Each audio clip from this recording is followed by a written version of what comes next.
Have you ever been ignored in a crowded place, right after you greeted someone with genuine warmth, or received the chilling silence of an entire room after you made a harmless joke you believed would lighten the atmosphere?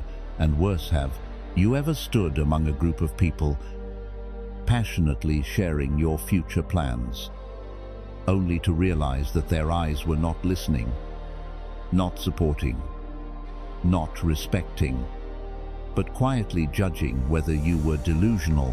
Moments like these do not merely embarrass you. They expose you. They drag you from the image you worked so hard to build back down to the lowest point you fear others will see. And the cruelest part is this: they remember, even if you forget. They hold on to those moments to define you, the person everyone ignored, the one whose words fell flat, the one who shared dreams no one believed. People do not need malice to diminish you. They only need to witness the moments when you shrink under public light. The truth is not that you are weak. You simply revealed signals that should never have been seen outside a closed room. A nervous expression, an unnecessary comment, enthusiasm offered in the wrong moment, and suddenly you handed the power dynamic to someone else. Machiavelli understood this centuries ago. To him, the danger is not the enemy you confront, but the one who sees the parts of you that you do not control. And that is why you must learn the 9 things you must never do in public. If you want to end every humiliating moment you still cannot forget, before you can learn how to wield power in public, you must confront a truth most people spend their entire lives avoiding. You are not hurt because others are cruel. You are hurt because you exposed signals that allowed others to read you within seconds. You think people judge you based on your words, your abilities, your value. But the reality is far more ruthless. They judge you by the uneven rhythm of your breathing when you are tense, by the avoidance in your eyes when you are unsure, by the collapsed posture you use to hide your discomfort, by the forced smile you believe looks polite, but that, in truth, only proves your vulnerability. Do you remember the time you walked into a room and felt every gaze slide past you without stopping?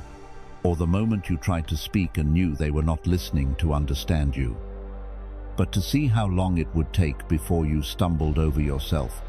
Humans do not read you through logic, they read you through ancient instinct, through primitive predator awareness, forged over hundreds of thousands of years. They look at the things you do not control: your hesitation, your delayed words, the micro twitch in your face, every micro expression you do not even know you are showing. That is why you can spend years crafting your image only to destroy it in 3 seconds of vulnerability. And here is the brutal truth. Sometimes people do not need to see your entire character. They only need to witness the moment you are weakest to label you for years. This is the dimension Machiavelli saw more clearly than any philosopher. He did not believe humans were rational creatures, as romantic thinkers often described. To him, people react to 3 things: fear, rumor, and appearance. They fear what they do not understand, believe what they do not verify, and are manipulated by what they see first, even if it is only surface level. Machiavelli understood that whoever controls that surface, whoever dictates how others interpret them, holds the power. Regardless of whether they are truly strong, he knew that in politics, in royal courts, in any crowd, real strength sometimes matters far less than the illusion of strength and making others believe you are dangerous, unpredictable, unshakable. Your true nature carries less weight than the first impression you leave. Power does not lie in who you are. It lies in who others believe you are. Look at Caesar Borgia, the Machiavellian archetype. Machiavelli himself admired. Cesare never entered a room like a regular man. He entered like a riddle. He moved slowly enough that the room rearranged its rhythm around him. He revealed no joy, no anger, no anxiety. He made people wonder, what is he thinking? What is he feeling? What is he planning, that vacancy? What he refused to reveal made the court fear him more than any spoken threat. They feared him because they could not measure him, and in Machiavelli's eyes, that was the purest form of power. And here is the painful truth you must accept if you want to change your position in the world in public. No one cares whether you are good or bad. They care only about whether you are predictable, easily rattled, easily diminished. They do not punish your big mistakes. They punish the exact moments when you lose control. And that is why Machiavelli would never allow you to commit the next 9 public mistakes. The small errors that can destroy the image you worked years to build in a single moment. Revealing tension, anxiety, breaking expressions. Marie Antoinette, the woman once seen across Europe as the embodiment of royal pride, lost much of her political authority because of one deeply human moment. She shed tears before a crowd. A single tear, soft and sincere, yet enough for the entire court to conclude she was not steady enough, not cold enough, not strong enough to withstand the storms of power. One small moment, but in public, it became an irreversible indictment. That is the cruelty of the public. They do not need you to fail spectacularly. They only need to see you crack once. And from that moment on, they treat that crack as your nature. People do not wait for you to finish speaking before judging you. They read every micro-signal you emit. The second you enter a room, a slightly faster breath, a shifting gaze, fingers clenching unconsciously, a posture that retracts by an inch. Everything you think no one notices is decoded by their brain in milliseconds. You can speak with perfect logic. You can try to act composed. But one broken expression in a moment you fail to control will repaint your entire presence. They do not see your intelligence. They do not see your good intentions. They see the fracture. And to most people, someone with a fracture is someone weak. In Machiavellian terms, power does not come from having no emotion. Power comes from not letting anyone read that emotion. Emotional neutrality is not a personality trait. It is psychological armor forged from absolute self-control. When your face stays still, when your eyes do not waver, when your voice remains stable, you send one message: I do not shake easily. But when you reveal anxiety, even for a split second, you unknowingly hand others the map to your breaking point.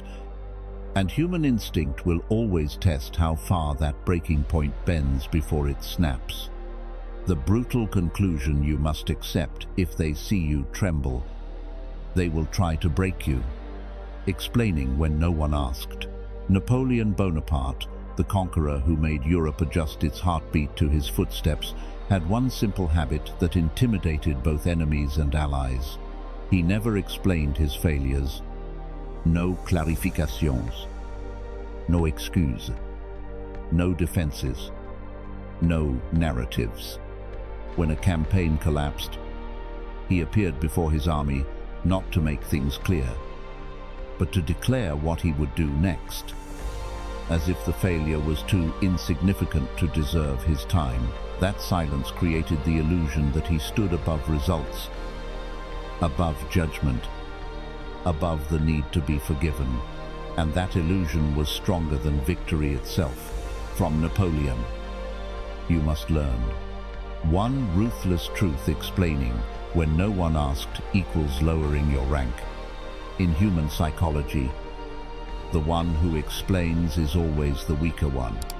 When you rush to clarify yourself, you are not providing information, you are providing evidence that you feel guilty, that you need to be understood.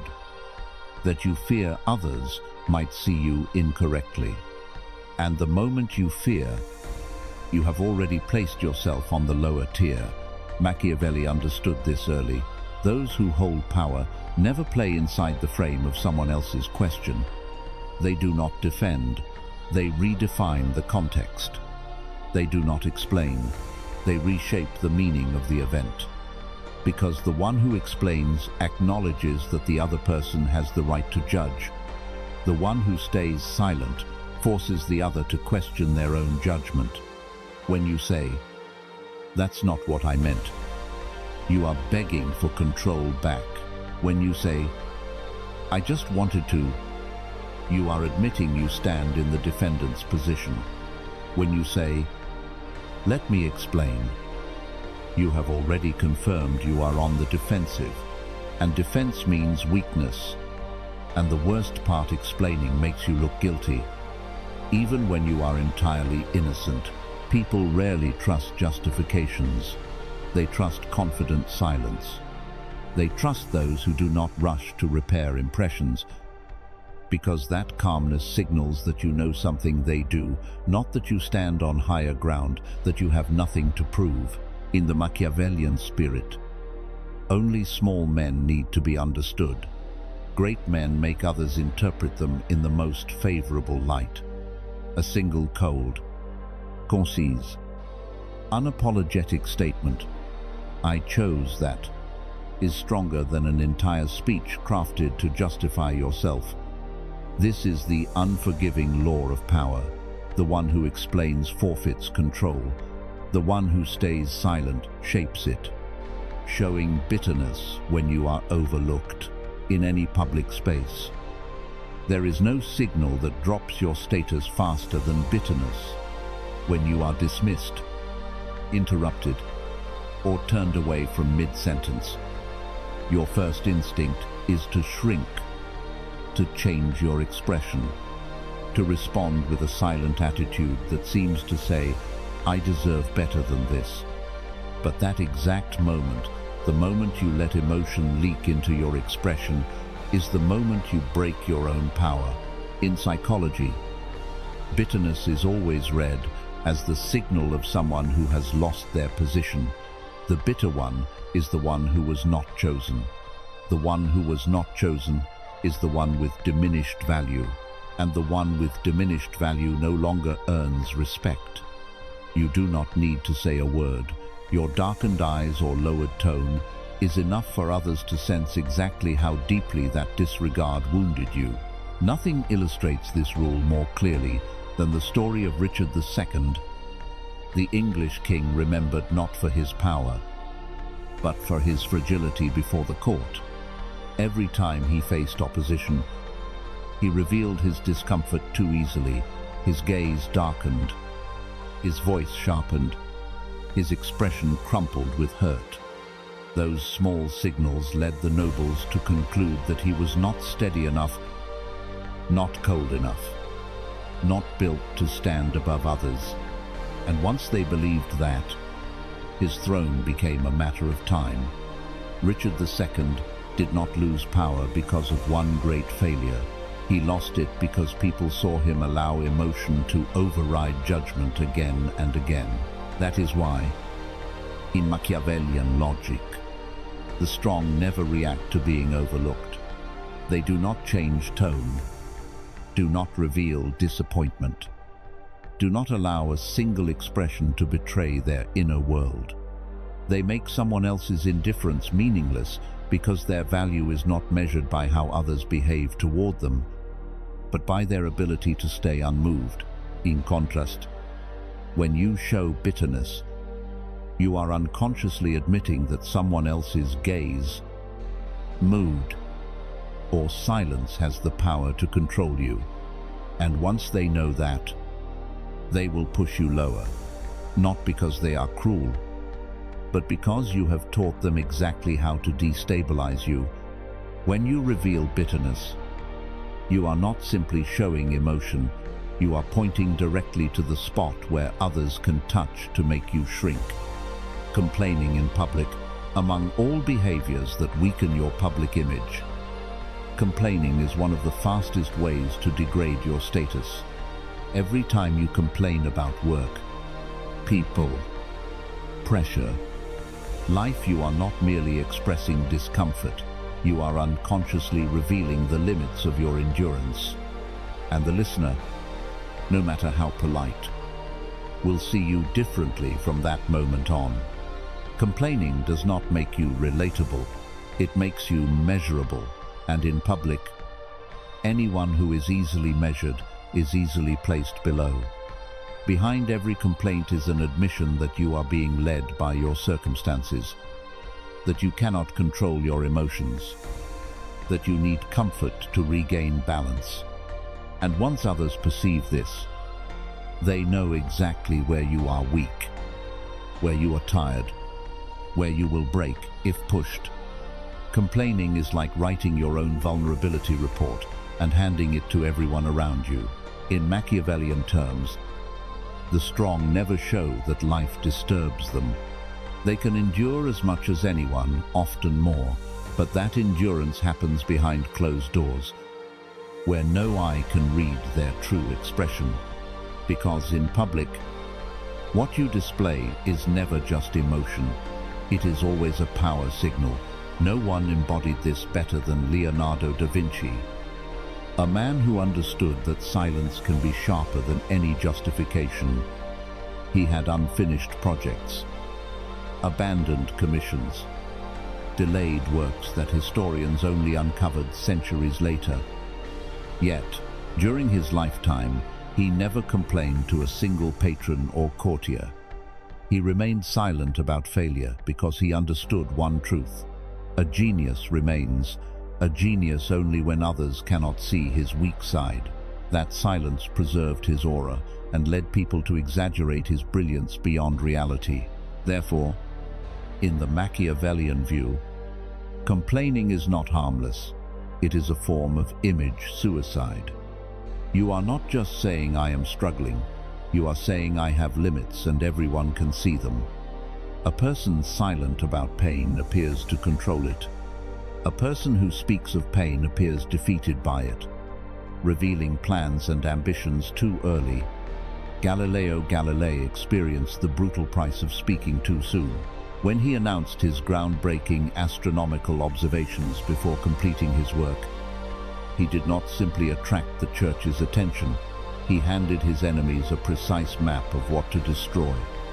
And they did destroy it, not only the research, but his reputation and his freedom. A strong idea can change the world, but an idea revealed too early can be killed at the moment it is weakest. That is why Machiavelli considered revealing your plans one of the deadliest mistakes. Success loses power when spoken in advance. He understood that any ambition, when exposed to public light too early, becomes dangerously fragile, not because you lack ability, but because you give others time to prepare. You show them your direction, your target, and your thought process. You give them the opportunity to push you off course, outpace you, or worse, destroy your path before you even take your first step. When you reveal your plans, you send a very clear psychological signal: I need recognition before I achieve what I'm claiming. And this is a signal that those who understand power will never reveal, because the person who needs early validation is often someone unsure of their ability to finish, or someone not strong enough to withstand the journey ahead. In the Machiavellian mindset, the strong stay silent because they understand something. The weak never grasp a plan holds true value, only when the world sees it after it has taken form. Silence is not humility, it is the shield that protects your ambition from being touched. When you speak too early, you lose three things: your element of surprise, your strategic initiative, and your mystery. And when those three disappear, the strength of your plan collapses with them. So in the Machiavellian game, you do not need to brag about what you will do. You only need to make others realize what you have done when it is already too late for them to interfere. Publicly taking sides in small conflicts. In minor public disputes, casual arguments, temporary factions, harmless disagreements, the natural human instinct is to pick a side and display loyalty. Yet in the game of power, this is one of the most subtle traps. The moment you stand firmly with one faction, you are not only entering a fight that was never yours, you are locking yourself into consequences you cannot control. In reality, most small conflicts are not worth your involvement. They flare up quickly, fade quickly, and rarely create lasting impact. But if you publicly take a side, you become part of the conflict, even if you never intended to be. They argue, and you are trapped. They fail, and you are dragged down. They make enemies, and you inherit foes you never wanted. And worse, you reveal something that should remain hidden: your values, your emotional biases, your priorities, and your soft points in judgment. The Medici family, masters of Florence's deepest power structures, understood this rule perfectly. During small disputes among nobles, they almost always stayed neutral, not because they did not care, but because they knew that a small confrontation could create a large enemy by staying out. They allowed factions to exhaust one another while they preserved their own resources and prestige. That strategic neutrality helped them avoid countless unnecessary wars and maintain dominance for generations. This is what Machiavelli emphasized relentlessly. Every time you publicly choose a side, you trade strategic freedom for a moment of emotional gratification. The wise enter a conflict only when there is something to gain, not when emotion pulls them in. The strong do not react to surface-level noise. They observe, they wait, and they act only when the action yields real advantage. The weak jump in too quickly, and that impatience turns them into pawns in battles they never control. In the Machiavellian spirit, neutrality is not cowardice. Neutrality is the preservation of leverage.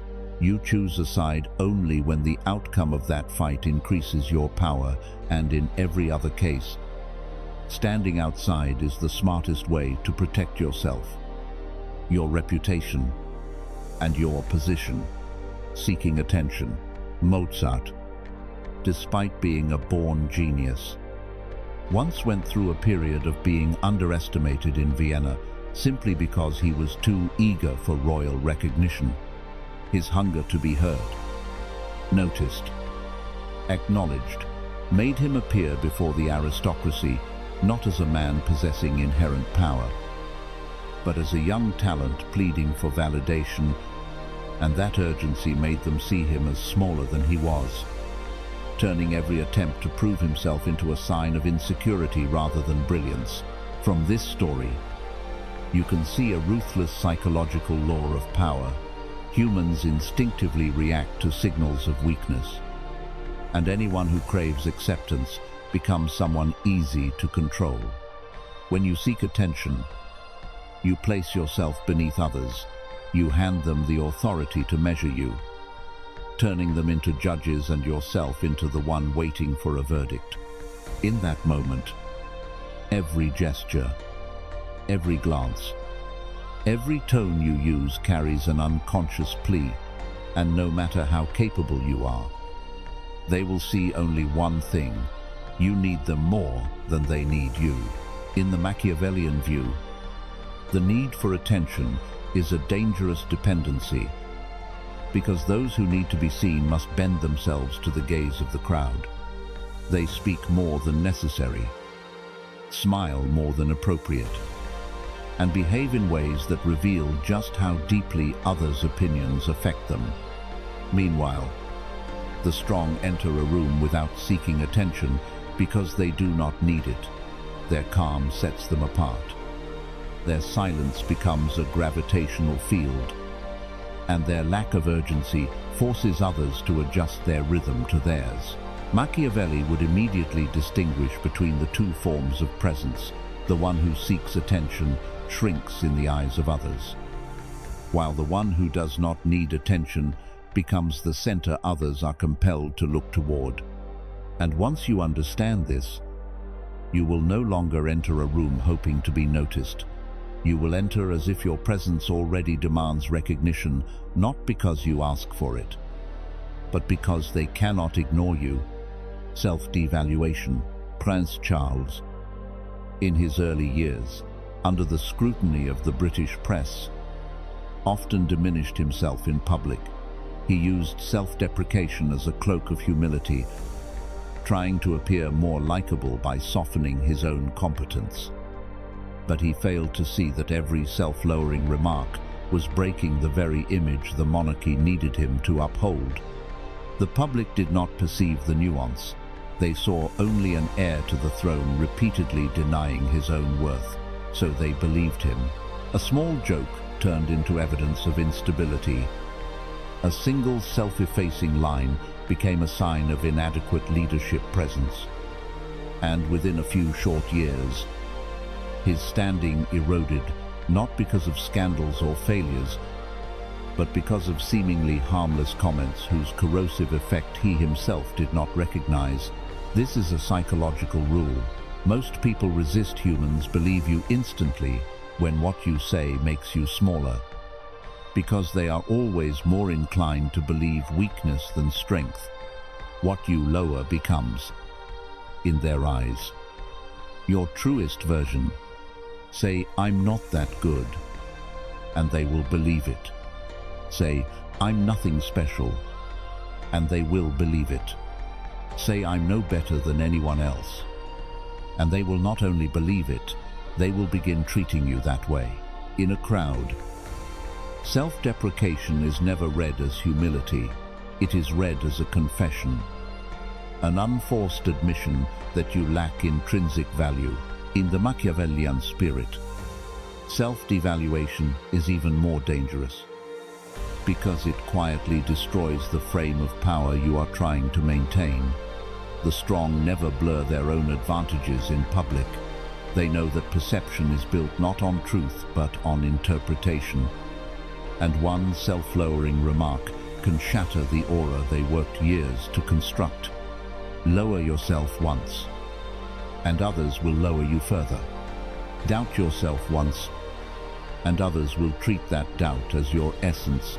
The cruel truth is, once people get used to the smaller version of you, it becomes incredibly hard for them to see you rise again. In the game of power, you must never be the first to diminish yourself, because in that moment, you lose position not just before the crowd, but inside their mental map of who you are and where you belong. The strong let others guess. The weak volunteer their own soft spots. Only one of those types is respected, publicly criticizing someone above you. In every hierarchy, court, workplace, or any social structure, publicly criticizing someone above you may look brave, but it is one of the most foolish strategies, unless you already possess overwhelming leverage. When you attack the powerful without enough force, you compel the entire system to choose a side, and it will always choose stability. Never a rebellion from below. Human survival instincts make them avoid conflict with authority, and a single mistimed criticism can turn you from a person of conviction into someone seen as a threat to the established order. Machiavelli understood this with ruthless clarity. For him, truth does not determine outcomes, position does. A criticism, no matter how accurate, when spoken by someone without the power to defend it, is always interpreted as envy, impulsiveness, or discontent. And those labels can destroy your reputation and your future far faster than any mistake you actually made. A Machiavellian mind never strikes unless the blow will land decisively. A weak strike is not merely ineffective, it invites retaliation. Social psychology adds another hidden consequence. Criticizing those above you exposes your ambition. You are not just saying, "They're wrong." You are implicitly saying, "I want their place." And that unintentional confession triggers defensive reactions from those who hold power. Power protects itself. Anyone who threatens it becomes a target long before they become a genuine competitor. Savonarola is the most tragic example of this mistake. He publicly attacked Florence's leaders, exposed the Vatican, denounced the Pope. Yet he did so without leverage, without stable support, without the force needed to shield himself. The crowd cheered when he spoke, but when the powerful struck back, no one defended him. Savonarola was dragged to the pyre in the center of the square, not because he was wrong, but because he attacked too early, too directly, and without power to withstand the blow. In Machiavelli's view, this lesson cannot be softened. The weak who criticize the strong perish before their message gains distance, not because they are wrong, but because they strike at the wrong time. And in the game of power, timing equals truth. You have now seen the 9 public mistakes that can destroy anyone's image, the tiny fractures that collapse, a structure you spent years building. And if you are honest with yourself, you have committed at least one of them: a moment of bitterness, a moment of over-talking, a moment of self-lowering, a moment of seeking attention in the wrong instant. Those seemingly harmless seconds are exactly what diminish your position in the eyes of others slowly, quietly, invisibly, until one day you realize respect has evaporated like light withdrawing from a room. But Machiavelli would never stop at pointing out errors. He is not a judge, he is an architect.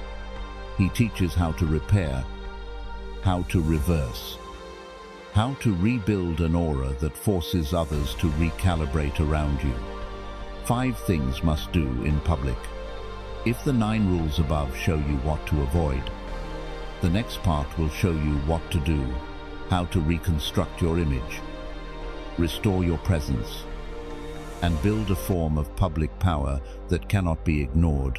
From here on, you do not merely avoid mistakes, you begin to design dominance. And public power is never born from noise, but from actions so subtle that others cannot name them, yet they feel them in every breath, every movement, every silence you command. So step into the next part with the clarity of someone who has already seen their own shadow and is ready to rebuild the version of themselves. Others are forced to respect strategic silence. In public spaces, speaking less generates 2 powerful effects. You cannot be read, and you force others to adjust to your rhythm. Humans reveal too much when they talk. Deliberate silence destabilizes them, compelling them to fill the void with respect or caution. Strategic silence is not avoidance, it is frame control, a way of pulling others into an interpretative space you designed. Eye contact power. The gaze is the only public weapon you can use without saying a word. A person who holds steady, calm, unshaken eye contact creates unconscious pressure on anyone facing them. A stable gaze signals a mind that is not panicking, and a mind that is not panicking is the mark of someone holding power. Humans always bow inwardly or outwardly to those who do not blink before them. Still posture, slow tempo, walk slowly, stand firmly. Minimize unnecessary motion. These are the unconscious signals of someone with weight. Tempo defines power. The slower one controls the space. The faster one is reacting. When you move slowly and deliberately, You send a message that you are not governed by the crowd's rhythm. You force the crowd to adapt to yours. Words that echo. Julius Caesar needed only 3 words. Veni, vidi, vici, to make all of Europe tremble. He did not describe the battle, did not boast, did not narrate. His ruthless minimalism became power itself, because people filled the void with their own imagination of his strength. In public, many words are suicide, few words are dominance. One sentence with weight will linger in someone's mind longer than the time they spent hearing it. Machiavelli would never speak much to persuade. He would speak little so that others must fill the silence with respect. The myth of absence. Constant presence diminishes you. Selective presence makes you unreadable and heavy. Arrive a beat late. Leave a beat early. Appear only at the most consequential moments. You create the aura of someone whose presence always carries intent. Never coincidence. Power is always linked with scarcity. And scarcity is created by refusing to appear too often. When you reach the end of this video, you will recognize a truth that is harsh but undeniable. Public spaces are not merely social environments. They are psychological battlegrounds where every look, every silence, every expression, every breath you release is decoded through invisible rules most people never see. There were times you thought you were underestimated because your talent wasn't enough. Your appearance wasn't impressive. Your status wasn't high. But the truth is more brutal. You were judged not by who you are, but by the signals you unconsciously broadcasted when you stepped into the crowd. You have seen the 9 mistakes that expose the cracks people use to lower you. And then you learned the 5 behaviors that can rebuild your image quietly yet decisively. From deliberate silence, controlled gaze, slow tempo, weighted speech, to the myth of absence. These are Machiavellian tools not made for the masses, but for those who choose to rise above instinct and live by consciousness. Clarity and inner power. The truth is, you cannot control how the world works, but you can control how the world reads you. And that alone separates the person who is tossed around by emotions, eyes, and judgments from the one who enters public space as the fixed point, forcing everyone else to adjust. Conclusion. From this moment forward, you have 2 choices. Continue operating under old instincts where others' eyes define your worth, or step into the version of yourself who controls every signal, every silence, every word, every movement. Machiavelli does not want you to become ruthless. He wants you to become untouchable. The person no one manipulates, no one defines. The person who is respected even in silence. If this video opened a door within you, leave a comment. I control how the world sees me. Like to tell the algorithm you do not belong to the soft majority. Share it with someone who deserves it. Subscribe if you're ready to enter the level of awareness most people will never reach.